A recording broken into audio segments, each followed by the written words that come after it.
Salut les potos, vous allez bien? Ça booste? Moi, ouais, tranquille, ça boostouille, ça boostify. Il fait beau, la température est, bon, on va pas dire qu'elle est agréable, mais c'est cool, ça va. Bon, j'ai un petit peu la tête dans le fion, comme d'hab, mais c'est toujours comme ça. Donc tout va bien. On se dirige en direction de la titinette, qui a eu un beau Noël. Elle a eu des beaux cadeaux. Elle a eu des beaux cadeaux. Elle a eu son beau contour, qui fonctionne apparemment bien avec le MVT. Et on a aussi ça, une belle coupe de cheveux pour la mobilette. Une belle petite bulle. Merci à mon ami Rémi Cusso. Une bulle de RS Bidalo. Il était temps de la changer. Voilà. Donc elle a eu, la titinette, encore d'autres petits cadeaux. Une pipe d'admission DR, elle m'avait l'air pas mal. Donc sans doute mieux que les mâles aussi, avec leur trou ovale, et les polignées aussi, certaines ont les trous ovales. Donc j'ai une nouvelle pipe DR que j'ai préparée. J'ai des nouveaux clapets Athena avec des lamelles un peu plus souples qu'avant pour favoriser les bas régimes. Donc pour avoir plus de couple en bas, un moteur plus plein. J'ai la bulle, j'ai le nouveau contour et j'ai aussi changé un petit peu la configuration. Comme je vous l'avais dit, le squish de l'adaptateur 46 actuel correspond plus à un piston Poligny qu'à un piston Ersal. Donc ce que j'ai fait, parce que moi j'ose tout, et ben j'ai tapé dans la calotte du piston Ersal. Je l'ai transformé je l'ai rapproché du Poligny. Donc a priori ça devrait changer le taux de compression déjà. Et ensuite on va voir, peut-être que ça va régler les problèmes de bruit métallique, alias appelé autrement cliquetis. Donc allez, on se retrouve sur la mob, à tout, enfin en bas, à tout. Et voilà la titinette de Noël avec ses cadeaux. Donc son nouveau contour qui a l'air de fonctionner très très bien. Mis à part qu'a priori actuellement la limite serait de 12 500 tours avec un allumage qui fait deux étincelles par tour. Donc bon, 12 500 tours, ça nous suffira pour le moment, mais ça risque d'être un petit peu juste pour la suite. Donc bon, on verra bien. Dans tous les cas, pour le moment, ça fait le job. Voilà, donc on a ça. On a donc, comme je vous l'ai dit, modifié le piston. Hein. On l'a aplati. Hein. C'est un piston très bombé d'origine. Et on a rendu la calotte plus plate, donc moins courbée, je dirais, pour que tout le monde comprenne. Donc ça doit moins comprimer qu'avant. Donc on a pu retirer de l'épaisseur de joint de culasse. Donc là on n'a plus que uniquement 2 mm. Là on a un joint de culasse de 2 mm. Et donc et au niveau des cales, on a changé. Là on a maintenant deux.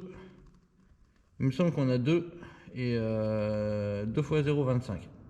On a donc 2,50 à l'embase et 2 en haut. Donc là, on a un empilement de 4,50. Voilà, donc ça devrait comprimer plus fort que lors du dernier vlog. Mais ce qui est très probable, c'est que les cliquetis reviennent, les petits bruits métalliques.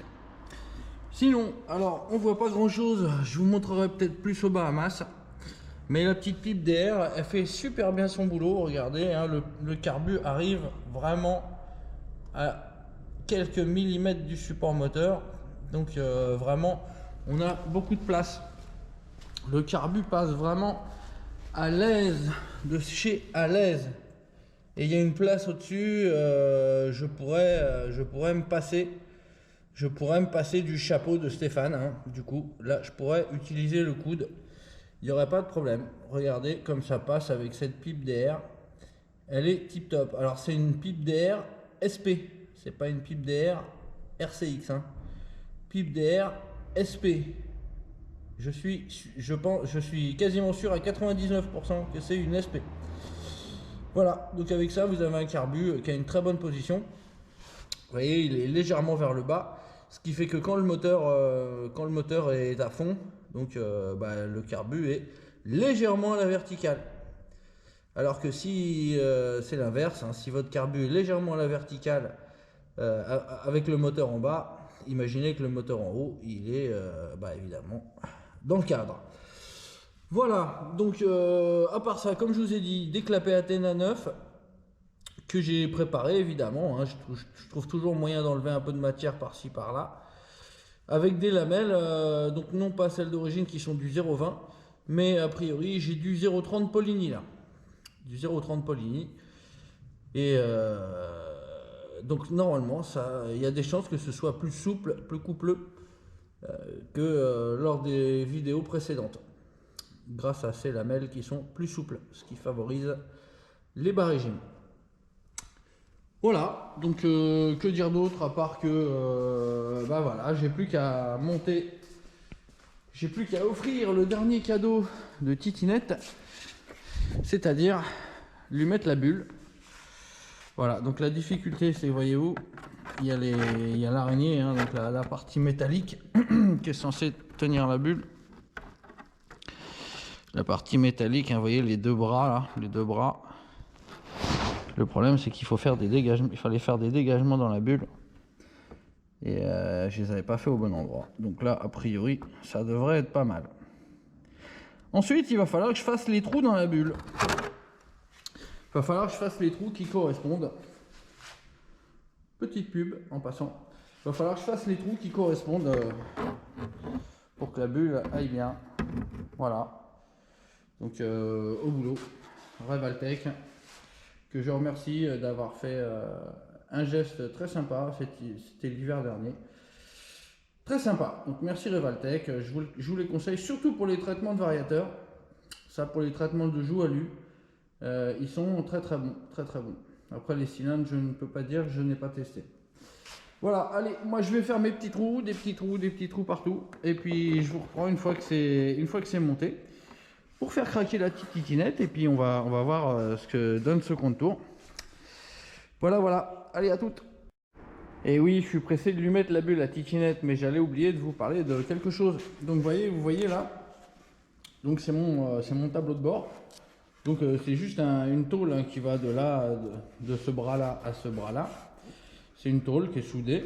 Et dessus j'ai mis des bouts de caoutchouc extensibles. C'est du caoutchouc, c'est des tubes de caoutchouc que vous pouvez acheter pour isoler les tuyaux de climatisation. Donc ça se met autour, c'est pour éviter que ça congèle et tout ça. Donc vous pouvez acheter ça en tuyau. Et moi donc j'ai utilisé de la colle à pare-brise pour coller côté de la tôle. Et de l'autre côté, pour changer, colle à pare-brise aussi. Donc là j'ai mis des rilsans, histoire que ce soit bien en appui le temps que ça sèche. Normalement ça doit être sécos, donc on va déballer ça ensemble. On va essayer de pas niquer le contour au passage. Voilà, voilà. Hop. Et hop, on voilà de deux. Et voilà, on a un super tableau de bord monté parfaitement souple. Ce qui fait que l'électronique ne va pas souffrir, hein. L'électronique ne supporte pas. L'électronique déteste les vibrations. Donc là, c'est monté sur caoutchouc bien mou. Donc, regardez, ça tient vraiment bien. Voilà, un bon petit tableau de bord bien compact, bien mignon. Comme ça, vous allez avoir une belle vue sur le régime moteur. Ça va s'afficher à la place de l'heure. Et puis, quand on passera au moteur liquide, le petit thermomètre digital fera son boulot. Allez, on essaye d'écraser, on évite d'écraser la bulle toute neuve. Voilà, donc allez, moi je passe au mode, je fais des trous, je fais des petits trous. Ah, attendez, regardez, ça c'est magnifique ça. Ah, ça c'est magnifique ça, qu'est-ce que c'est beau ça. Voilà. Bon, la mauvaise surprise, hein, c'est, je sais pas si vous voyez, mais la pile, il lui manque déjà un tiers alors que le truc est neuf. Bon, bah ok, tant pis. Allez, je monte ma bulle les poteaux, à tout de suite. Et voilà la titinette, elle est toute belle. Fini le gros star là. Terminé. Jolie titinette. J'ai plus qu'à refaire ça. Il faut que je m'achète de la fibre de verre et que je refasse ça, un petit coup de peinture propre et on sera pas mal. Voilà, donc la titine elle est nickel. Le contour il est là. Bah écoutez, moi j'ai déjà vérifié, il fonctionne. Mais je vais essayer de vous montrer comment il fonctionne. Parce que l'autre d'avant en fait il y avait un problème, c'est que... Enfin il y avait un problème. Oui il y avait un problème déjà, il fonctionnait pas, il affichait le double du régime et après il corrigeait. Bon, il y avait déjà ça. Mais il y avait aussi un autre truc, c'est que... Enfin c'est pas un problème. C'est une de ses caractéristiques, c'est qu'il mettait beaucoup de temps à se rafraîchir. Donc genre ça mettait 5000, 2 secondes après ça mettait 5002, une seconde après ça mettait 7000. Voilà, il se rafraîchissait toutes les 0,8, 0,5 secondes. Ce qui fait que toutes les demi-secondes on avait un nouveau régime, mais c'était pas très précis. Bah, celui-ci a priori il se met à jour beaucoup plus rapidement. On va essayer de démarrer et de vous montrer ça.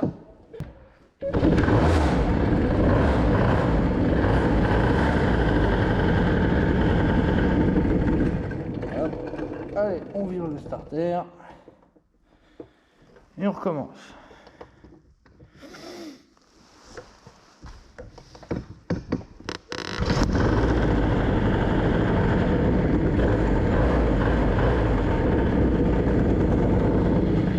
Voyons ce petit contour. C'est pas mal, hein. C'est précis, hein.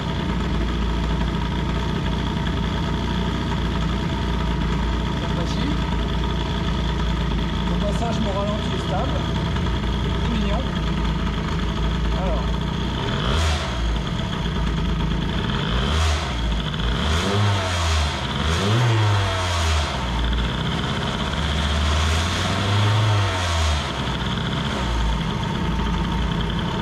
Là on peut voir que le moteur se réveille à peu près à 4000 tours. Hein.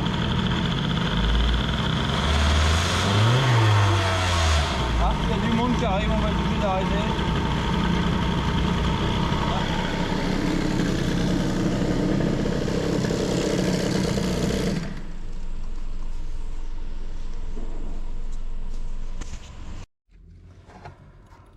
Bon les poteaux, les voisines elles sont parties, mais ça m'a gonflé d'attendre, donc j'ai déjà le casque sur la této.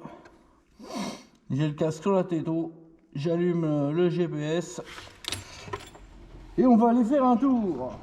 Donc en tout cas le contour a l'air de fonctionner à merveille. Donc allez, on va aller tester encore une fois l'adaptateur 46 avec le T665.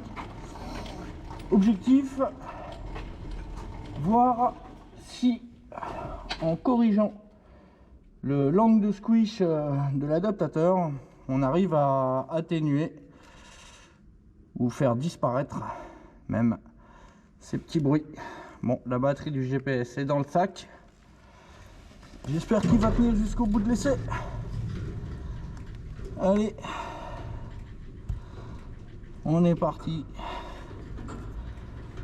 pour une petite balade hivernale. Allez, remets-moi tout ça à 0. Hop, hop, voilà. Allez, petit tour de mobilette qui fait plaisir.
Débriefage avec le casque sur la tête. Non, je déconne. Voilà. Je vais quand même vous faire la politesse de le retirer. Sauf que je viens de penser à un truc, c'est que je n'ai pas serré ma bulle. Je ne crois pas. Voici. Bon, c'est bizarre. Ou alors elle s'est serrée toute seule. Ah bah ouais, elle s'est serrée toute seule. Regardez. Je n'ai pas serré ma tête de fourche. Ah bah au moins ils vont pas se barrer ceux-là, hein. Même desserrés, ils sont même pas bougés. Bon, enfin bref, voilà quoi, la titine. Bon voilà, c'est un veau, hein. C'est un bon petit veau avec cette courroie, hein. Avec cette courroie, vous voyez, elle a du vécu. Elle a du vécu, mais par contre, regardez, elle monte jusqu'à là. Elle monte tout en haut. On voit la trace sur la joue.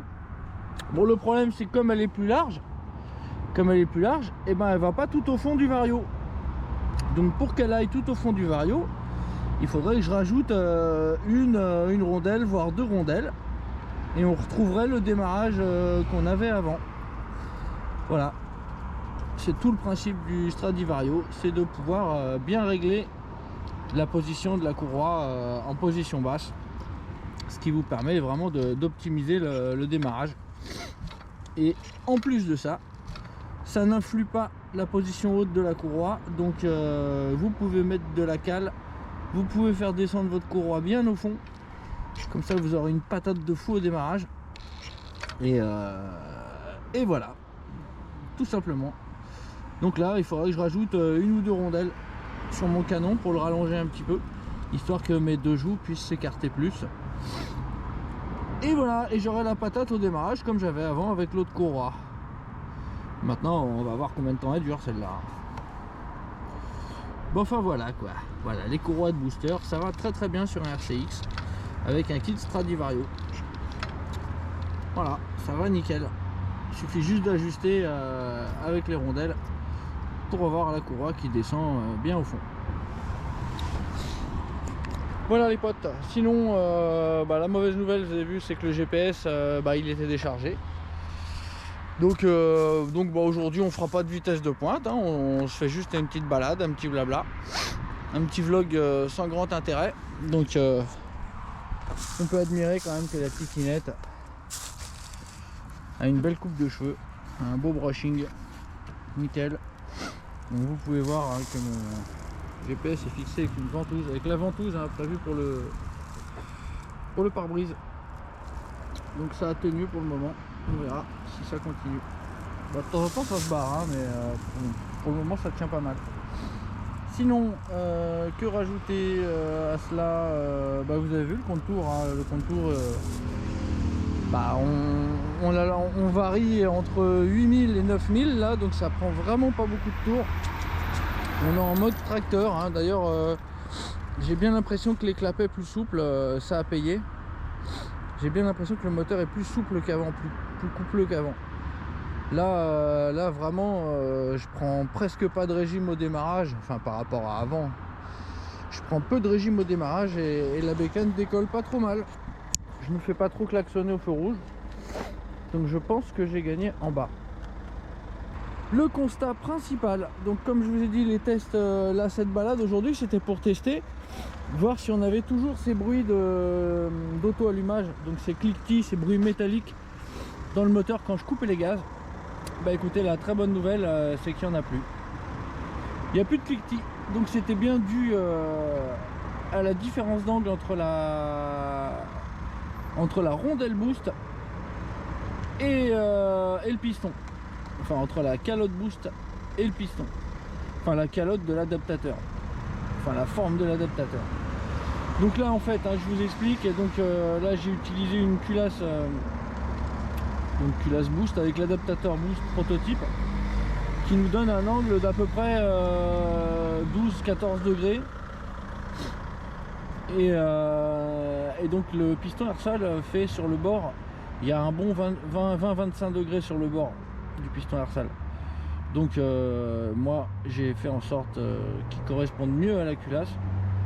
Je ne l'ai pas ajusté au millimètre et tout, hein. J'ai juste gratté un peu la partie bombée pour que ça corresponde un petit peu mieux. Et bien écoutez, j'ai plus un bruit de détonation, donc ça vient pas de l'anneau qui chauffait dans la culasse, ça vient bien de la différence d'angle entre le piston et le cylindre, entre le piston et la culasse. Ça a l'air de fonctionner mieux parce que déjà j'ai plus ces petits bruits de merde et ça a l'air plus souple. Bon, maintenant ça vient peut-être des clapets ou de la pipe, mais en tout cas ça a l'air de marcher sympa. Je suis content, il y a plus ces cliquetis. Et puis de toute façon bon, alors on pourrait rester sur l'anneau simple, hein, mais pour des raisons de praticité, et en particulier rien que pour le fait de pouvoir la retirer ou de la remettre, bah, c'est mieux d'avoir le joint de culasse intégré parce que ça permet d'avoir une bonne prise et de pouvoir le décoller, l'adaptateur, parce que moi j'ai eu la surprise, hein, de l'avoir collé et j'ai été obligé de ruser, c'est-à-dire j'ai été obligé de lui mettre des points de super glue, lui mettre un cylindre dans la tête pour que la rondelle reste collée au cylindre et de tirer un bon coup. J'ai réussi à l'avoir, mais j'ai pas envie de vous offrir le même calvaire. Donc voilà, l'adaptateur sera avec le joint de culasse intégré. Ça sera très bien comme ça. Sur le retour, je vais essayer de tirer une petite bourse sur le retour, mais on n'a pas de GPS, mais ça sera pour voir comment ça se passe au niveau du contour. Et puis bah après on se fera un petit dévissage, débriefage au boxon, hein, je vous dirai ce que j'en pense. Mais là, comme je vous dis, hein, dans tous les cas, on peut pas vraiment juger en perf.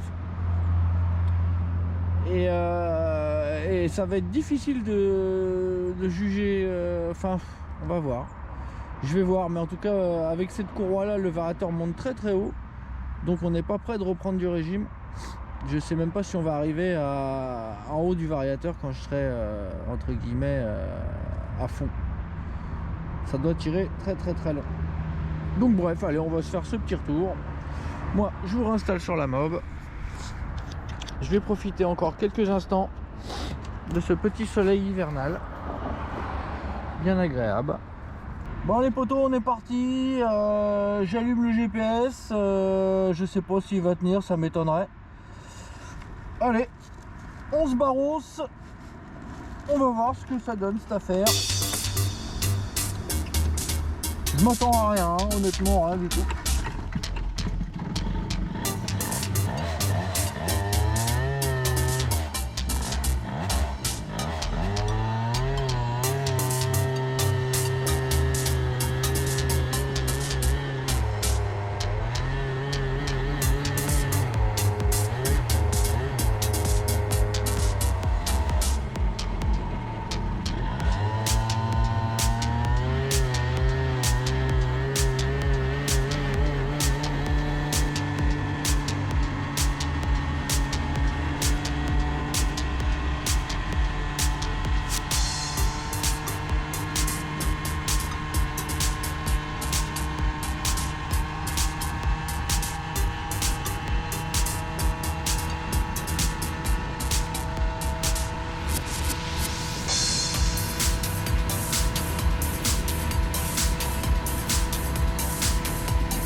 Dévissage, débriefage.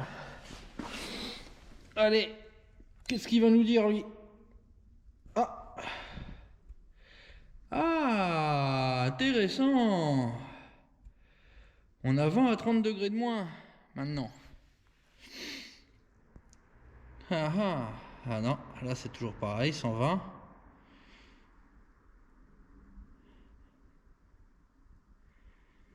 Enfin hier on avait 160 je crois, 160 au cylindre.